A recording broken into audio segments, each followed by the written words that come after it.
विद्यार्थी मित्रांनो, आज आपण इतिहासाचा तिसरा धडा पृथ्वीवरील सजीव हा शिकणार आहोत.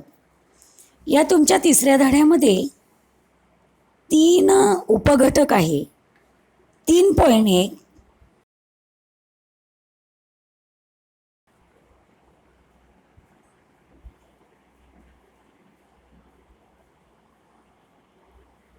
3.2 पृथ्वीवरील सजीवांची निर्मिती आणि 3.3 पृथ्वीवरील प्राणीसृष्टी.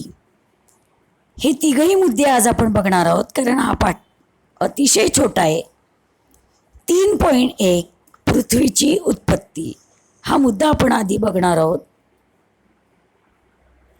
बघा, आपल्याला सगळ्यांना असा प्रश्न पडतो की आपण ज्या पृथ्वीवर राहतो ती पृथ्वी कधी निर्माण झाली, कशी तयार झाली? ही पृथ्वी जशीच्या तशी पहिलीपासून होती का आत्ता बदलली? आणि मग बदल होत असताना तिच्यामध्ये कोणते बदल झाले? तुमच्या पुस्तकामध्ये पृथ्वीचं चित्र दिलेलं आहे. पान नंबर 12 पुस्तक तुम्ही तुमच्या माहितीसाठी उघडा. पान नंबर 12 काढा. त्याच्यावर पृथ्वीचं चित्र दिलं आहे ते बघा. मग आपल्याला असा प्रश्न पडतो की ह्या पृथ्वीमध्ये कसे काय बदल झाले? पहिलेपासून झाले का आत्ता बदलली पृथ्वी? तर शास्त्रज्ञांनी जे संशोधन केलं त्या संशोधनाच्या आधारे म्हणजे जवळजवळ 4.5 अब्ज वर्ष 4.5 अब्ज वर्ष होऊन गेले बघा त्या गोष्टीला. तेव्हा शास्त्रज्ञांनी जे संशोधन केलं 4.5 अब्ज वर्षापूर्वी, तर त्यावेळेला पृथ्वी कशी होती बघा. पृथ्वी म्हणजे अत्यंत तप्त वायू, अत्यंत तप्त म्हणजे तापलेला वायू आणि धूळ यांनी मिळून बनलेला एक प्रचंड मोठा गतिमान ढग हा अवकाशात निर्माण झाला. बघा, तापलेला वायू आणि धूळ माहिती तुम्हाला, यांचा दोघांचा मिळून एक मोठा वेगाने फिरणारा, गतिमान म्हणजे वेगाने फिरणारा ढग अवकाशामध्ये निर्माण झाला. आणि हा ढग अत्यंत वेगवान चक्राकार गतीने तो फिरत होता. बघा, चक्र माहिती आपल्याला, गोलगोल फिरणार. चक्राकार गतीने तो फिरला आणि त्याचं विभाजन झालं, म्हणजे त्याचे तुकडे झाले. विभाजन म्हणजे तुकडे होणे.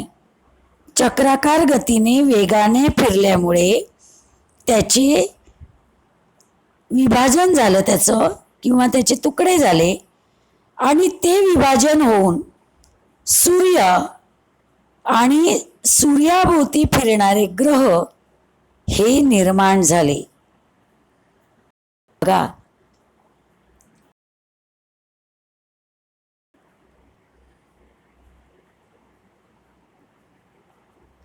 त्या ग्रहांची नावं तुमच्या पुस्तकामध्ये दिलेली आहेत. पहिला आहे बुध, दुसरा शुक्र, तिसरा पृथ्वी, चौथा मंगळ, 5वा गुरु, 6वा शनी, 7वा युरेनस आणि 8वा नेपच्यून. या ठिकाणी 3.1 हा मुद्दा संपलेला आहे. आपल्याला या ठिकाणी मनाने प्रश्न तयार करायचे. प्रश्न कसा तयार कराल तुम्ही? बघा, पृथ्वी कशी निर्माण झाली? उत्तर शोधा आणि लिहा. कशी निर्माण झाली या मुद्द्यातच उत्तर आहे. बघा, 4.5 अब्ज वर्षापूर्वी अत्यंत तप्त वायू आणि धूळ यांनी मिळून बनलेला एक प्रचंड मोठा गतिमान ढग अवकाशामध्ये निर्माण झाला आणि त्याच्या अत्यंत वेगवान चक्राकार गतीमुळे त्याचे विभाजन झाले आणि त्यामुळे सूर्य आणि सूर्याचे ग्रह निर्माण झाले, म्हणजेच पृथ्वी निर्माण झाली. कारण सूर्याभोवती फिरणारे ग्रह यामध्ये पृथ्वी आलीच.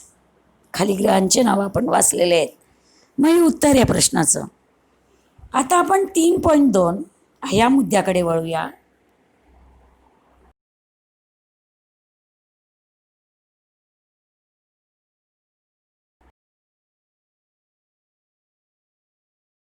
की पृथ्वी या ग्रहावर सजीव सृष्टी ही सगळ्यात जास्त आहे. बघा, इतर ग्रहांवर आहे का? सूर्यावर तर नाहीच, चंद्रावर पण नाही, मंगळावर पण नाही. चंद्रावर लोक जाऊन आलेले, मंगळावर पण जाऊन आले म्हणजे शास्त्रज्ञ. त्यांनी आता मंगळावर पाणी आहे, राहायला जागा आहे असं संशोधन केलेलं आहे. मग पृथ्वी हा एक असा ग्रह आहे की ज्या ग्रहावर सजीव सृष्टी ही सगळ्यात जास्त आहे. म्हणजे इथेच आहे सगळी सजीव सृष्टी. मग नंतर पृथ्वीची जेव्हा उत्पत्ती झाली, पृथ्वीची उत्पत्ती झाल्यानंतर तिचा पृष्ठभाग हा थंड झाला, कारण तो आधी तापलेला होता. 3.1 मुद्द्यावर आपण बघितलेलं आहे की अत्यंत तापलेला तप्त वायू आणि धूळ, तप्त वायू आणि धूळ मिळून जो ढग बनला, त्या ढगाचं विभाजन होऊन ग्रह बनले. मागच्या मुद्द्यामध्ये आपण बघितला हा भाग. मग ही पृथ्वी तिची उत्पत्ती झाल्यानंतर तिचा जो पृष्ठभाग होता हा थंड झाला आणि तो थंड झाल्यानंतर त्या पृथ्वीवर जलाशयांची निर्मिती झाली. जलाशय म्हणजे तलाव, विहिरी. आपल्याला माहिती पाण्याचा साठा जे जे करतात ते जलाशय. मग या जलाशयांची निर्मिती या पृथ्वीवर होण्यासाठी जवळजवळ 80 कोटी वर्षे लागली. बघा, अंडरलाईन करून घ्या वाक्याला. किती वर्षे लागले? जलाशयाची निर्मिती होण्यासाठी 80 कोटी वर्षे लागले.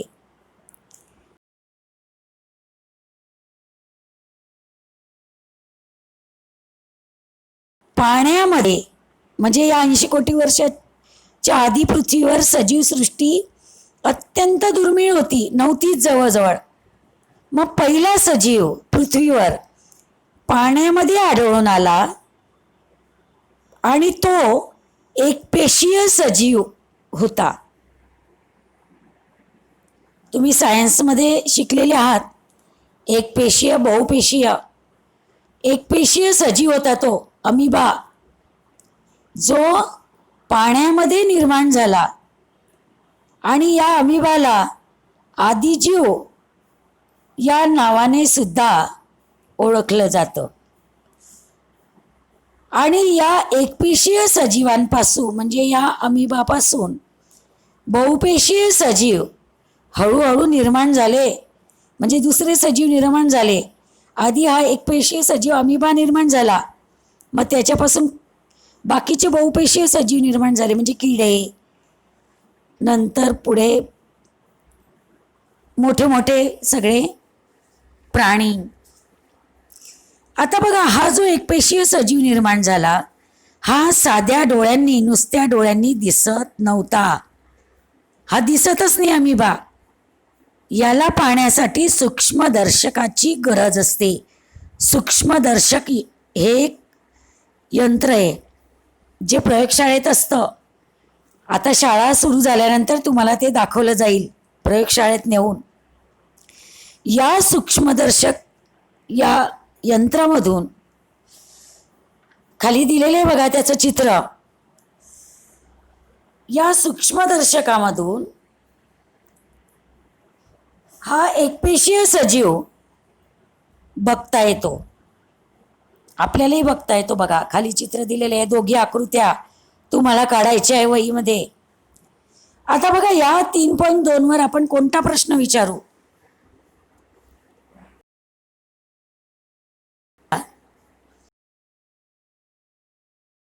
साठी पृथ्वीवर किती वर्षे लागली? उत्तर नीट लिहा.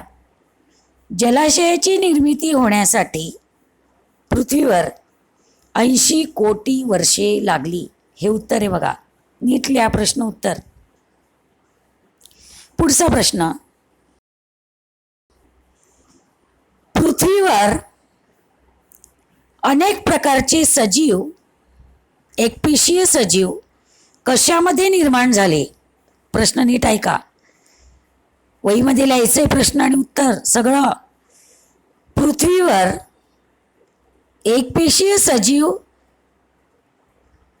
प्रथम कशामध्ये निर्माण झाला? उत्तर लिहा. पृथ्वीवर पाण्यामध्ये प्रथम एकपेशीय सजीव निर्माण झाला.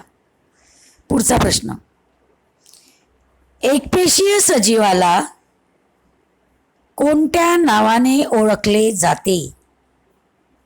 प्रश्न नीट लिहा, उत्तर लिहा. आता एकपेशीय सजीवाला आदिजीव या नावाने ओळखले जाते.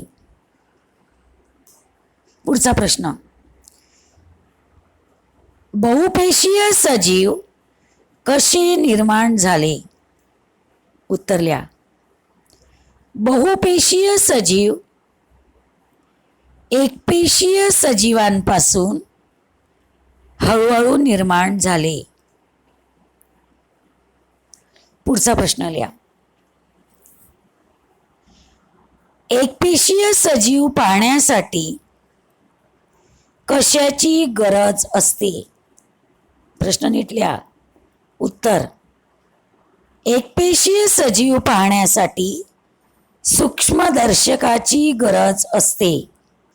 प्रश्न आणि उत्तरं सगळे व्यवस्थित लिहा वहीमध्ये आणि पाठ करा, कारण याच्यावर चाचणी घेणार आहे मी लगेच.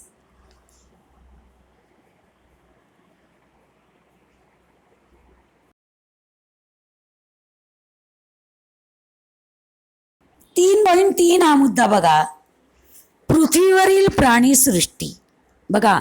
एकपेशीय सजीव निर्माण झाला, त्या एकपेशीय सजीवांपासून पृथ्वीवर बहुपेशीय सजीव निर्माण झाले आणि या पृथ्वीवरील सजीव सृष्टींमध्ये प्राणी आणि वनस्पती हे 2 गट पडतात. आपल्याला माहिती आहे, प्राण्यांमध्ये पण आपण पाळीव प्राणी आणि जंगली प्राणी हे 2 गट पाडतो. या ठिकाणी प्राण्यांची म्हणजे पाळीव प्राणी आणि जंगली प्राणी आपल्याला माहिती वर्गीकरण आपण करतो. पाळीव प्राणी कोणते? आपल्याला माहिती, गाय, बैल, म्हैस, घोडा, कुत्रा, तुम्ही नावं सांगू शकतात. मग प्रश्न पहिला या ठिकाणी या 3.3 मधला लिहा. पाळीव प्राणी कोणते? उत्तर तुम्हाला माहिती आहे, 4थी पर्यंत सगळं शिकले तुम्ही. दुसरा प्रश्न लिहा तिथे, जंगली प्राणी कोणते? कोणते जंगली प्राणी सांगा मला? वाघ, सिंह, रानडुक्कर, कोल्हा, अस्वल, नीलगाय आणि अजून तुम्हाला जंगलात राहणारे प्राणी म्हणजे जंगली प्राणी. पाळीव प्राणी म्हणजे पाळलेले प्राणी जे आपण पाळतो. वाघाला पाळू का आपण? नाही, तो तर खाऊन टाकेल आपल्याला. मग जे प्राणी आपण पाळतो त्यांना पाळीव प्राणी म्हणतात. आणि जे प्राणी जंगलात राहतात, ज्यांना आपण पाळू शकत नाही, ते जंगली प्राणी, कारण ते आपल्याला इजा करतात, म्हणून ते जंगली प्राणी. मग व्यवस्थित प्रश्न आणि उत्तरं लिहा. आता या ठिकाणी पुन्हा एक प्रश्न मी विचारते तुम्हाला, नीट लिहा. पृथ्वीवरील सजीव सृष्टीमध्ये, प्रश्न नीट ऐका, व्यवस्थित लिहा. पृथ्वीवरील सजीव सृष्टीमध्ये किती प्रकार असतात? उत्तर लिहा. पृथ्वीवरील सजीव सृष्टीमध्ये प्राणी आणि वनस्पती असे 2 प्रकार असतात. या ठिकाणी तुमच्या पुस्तकामध्ये प्राण्यांची चित्र दिलेली आहे, पक्ष्यांची पण चित्र दिलेली आहे. ती व्यवस्थित बघा. याच्यात जंगली प्राणी, रानटी प्राणी, सगळे जंगली प्राणी, पाळीव प्राणी सगळे एकत्र दिलेले आहे. तुम्ही नंतर वर्गीकरण करत बसा. आता आपण या मुद्द्याकडे वळूया.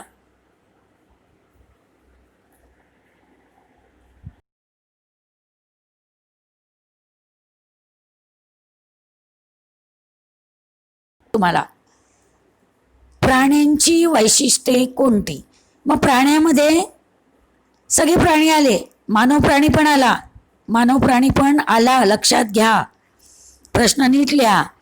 प्राण्यांची वैशिष्ट्ये कोणती? आपणही प्राणीच आहे. पहिलं वैशिष्ट्य बघा, तुमच्या पुस्तकात दिलेलं आहे. प्राणी श्वासोच्छ्वास करतात. आपण सुद्धा करतो, श्वास घेतो आणि सोडतो. आपण ऑक्सिजन घेतो, कार्बन डायऑक्साईड सोडतो. आपल्याला 4थीपर्यंत तुम्ही शिकलेले आहात, 5वीत पण तुम्हाला असेल सायन्समध्ये. वनस्पती कोणता वायू घेतात? सांगा बरं मला उत्तर. कोणता वायू घेतात वनस्पती? Carbon dioxide. आणि वनस्पती कोणता वायू सोडतात? कोणता सोडतात? ऑक्सिजन. म्हणून आपण झाडं लावले पाहिजे. कारण आपण कोणता वायू घेतो? मानव प्राणी कोणता वायू घेतो? मानव प्राणी किंवा सगळे प्राणी, वाघ सिंह सुद्धा कोणता वायू घेतात? ऑक्सिजन. वाघ, सिंह, कुत्रा, सगळे प्राणी, मानव प्राणी सुद्धा त्याच्यात. आपण ऑक्सिजन घेतो आणि कार्बन डायऑक्साईड वायू सोडतो, म्हणजे बाहेर टाकतो.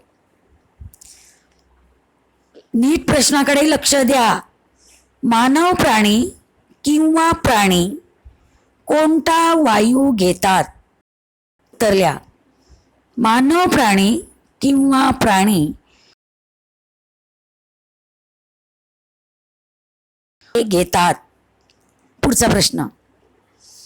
मानव प्राणी किंवा प्राणी कोणता वायू सोडतात? उत्तर लिहा. मानव प्राणी किंवा प्राणी कार्बन डायऑक्साईड हा वायू सोडतात. हे झालं श्वासोच्छ्वास, हे वैशिष्ट्य. मी तुम्हाला मुद्दाम सविस्तर मुद्दा समजावून सांगते, समजण्यासाठी सोप्या भाषेत, म्हणून काळजीपूर्वक व्हिडिओ ऐका. दुसरा मुद्दा पहा. प्राणी अन्न मिळवण्यासाठी किंवा इतर कारणांसाठी हालचाल करतात. बघा, आपले वडील सुद्धा नोकरीवर जातात, ऑफिसमध्ये जातात काम करायला. का जातात? कारण आपल्याला खाण्यासाठी अन्न लागतं. ते अन्नधान्य आपल्याला विकत घ्यावं लागतं. आणि ते विकत घेण्यासाठी आपल्याला कशाची गरज असते? पैशाची. मग तो पैसा कुठून येईल? म्हणून आपल्याला नोकरी करावी लागते, काहीतरी कामधंदा करावा लागतो. याचाच अर्थ प्राण्यांना अन्न मिळवण्यासाठी हालचाल करावी लागते. हे मी आता तुमच्या वडिलांवरून मानव प्राण्याचं उदाहरण दिलं. आता प्राणी अन्न मिळवण्यासाठी कशी हालचाल करतात बघा. सिंह किंवा वाघ असेल जंगलात,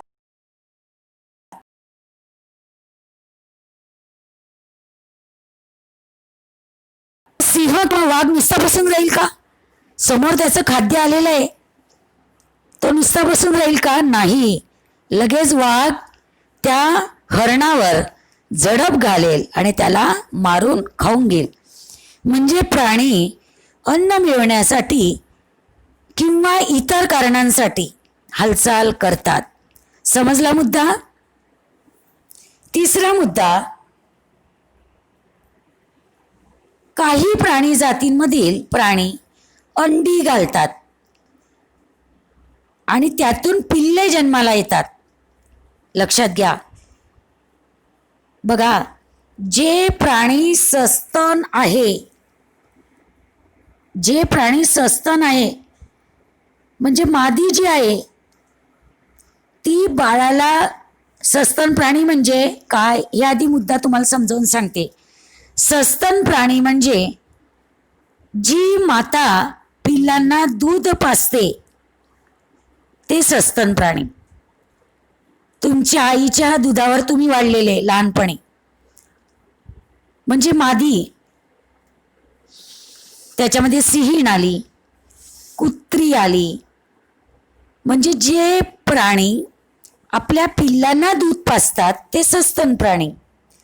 मग काही जे प्राणी आहे ते अंडी देतात, अंडी घालतात. बघा, पक्षी अंडी घालतात, माहिती आहे आपल्याला. कोंबडी ती पण अंडी घालते आणि या अंड्यांमधून पिल्ले जन्माला येतात. आणि काही प्राणी अपत्य जन्माला घालतात, म्हणजे जे प्राणी सस्तन आहे ते मूल जन्माला घालतात. आपल्या आईनेही आपल्याला मुलगा झाला, मुलगी झाली, डॉक्टर सांगतात पा, म्हणजे काही जे प्राणी आहे ते बाळाला जन्म देतात आणि काही प्राणी अंडी घालतात. असे प्राण्यांमध्ये सुद्धा दोन गट आहे. मग माझा प्रश्न नीट ऐका, प्रश्न बघा आणि लिहा. सस्तन प्राणी म्हणजे काय? लिहा प्रश्न. सस्तन प्राणी म्हणजे काय? उत्तर लिहा. जे प्राणी बाळाला जन्म देतात,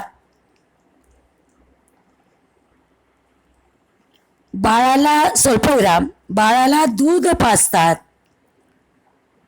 बाळाला अंगावर दूध पाजतात ते सस्तन प्राणी. या ठिकाणी आपला हा पाठ संपलेला आहे. पान नंबर 14 जे आहे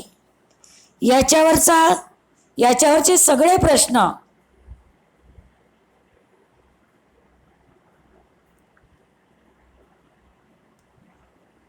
तुम्हाला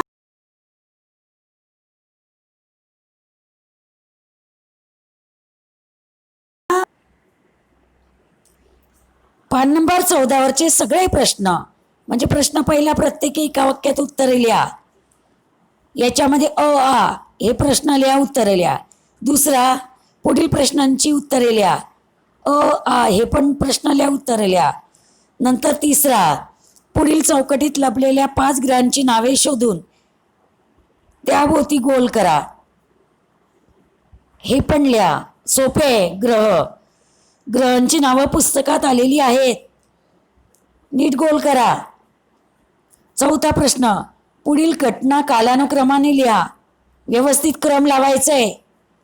कोणता क्रम आधी, कोणता नंतर, धडा आधी, धड्याचं वाचन करा आणि मग क्रम लावा, म्हणजे तुमच्या लक्षात येईल. उपक्रम करा. नंतर हे तुम्हाला माहीत आहे का, खाली दिलेले हे सुद्धा वहीमध्ये लिहा. आजचा होमवर्क खूप जास्त आहे आणि हा सगळा होमवर्क करून मला व्हॉट्सअपवर पाठवा.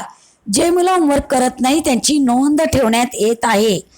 या पूर्ण पाठावर चाचणी परीक्षा राहील. आधी पाठांतर करून टाका हे सगळे प्रश्न, कारण मुलांना मार्क खूप कमी पडतात. थँक्यू.